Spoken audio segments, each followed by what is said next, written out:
Les membres du réseau des hôpitaux d'Afrique, de l'océan Indien et des Caraïbes, RESAOC, se sont réunis à Cotonou ce jeudi 24 avril 2025. Objectif, valider le plan stratégique et opérationnel 2025-2029 de RESAOC. Le RESAOC représente bien plus qu'un simple réseau. Il est le symbole de notre engagement collectif à améliorer la qualité des soins, à promouvoir l'excellence médicale et à garantir que chaque patient reçoive les meilleurs traitements possibles. En unissant nos forces, nos compétences et nos ressources, nous pouvons surmonter les défis les plus complexes et offrir un avenir meilleur à nos communautés. C'est l'occasion ici pour nous de réaffirmer notre engagement collectif, d'aligner nos stratégies nationales avec une ambition régionale forte et de présenter le RESAOC aujourd'hui comme un acteur incontournable dans la transformation de nos systèmes de santé en Afrique en général et dans les pays membres en particulier. L'histoire du RESAOC continue de s'écrire ici à Cotonou. Faisons donc en sorte que ce chapitre soit marqué par l'audace, la rigueur, la solidarité et l'efficacité. Que nos travaux soient féconds, inspirants et porteurs d'impact durable pour nos établissements et nos populations. Parce qu'il s'agit d'abord du bien de nos populations. Et puis je terminerai vraiment en remerciant les points focaux de leur présence et de leur disponibilité ici.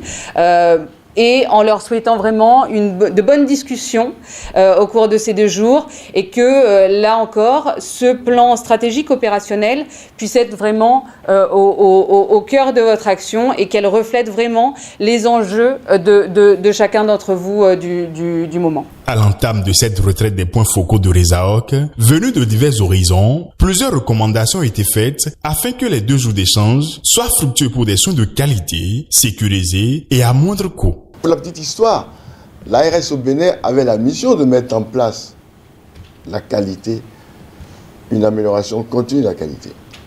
Mais au bout de quelques mois de travail, on s'est rendu compte que ça ne peut jamais tenir si le point de sécurité n'est pas réglé.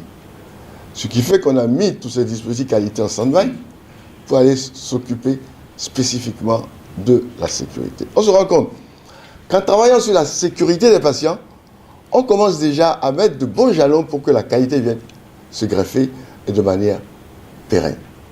Donc je voudrais que dans vos débats, vous preniez le temps de regarder tout ça. Cette retraite, mesdames et messieurs, c'est un moment d'écoute, certes, mais aussi d'échange, de responsabilisation. Les décisions que vous prendrez ici auront un impact réel sur la dynamique du réseau. Elles dessineront une trajectoire, mais aussi l'évolution de la coopération hospitalière de notre sous-région.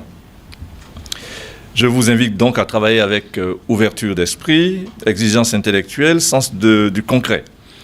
Faites de ce moment un espace de dialogue franc, de confrontation d'idées et de construction collective. Je sais que c'est ce que vous allez faire. Avec la permission de Monsieur le Président de l'Autorité de régulation du secteur de la santé et au nom de Monsieur le Ministre de la Santé, je déclare ouverte la retraite des points focaux du RESAOC pour la validation du plan stratégique 2025-2029. C'est donc parti pour 2 jours d'échange.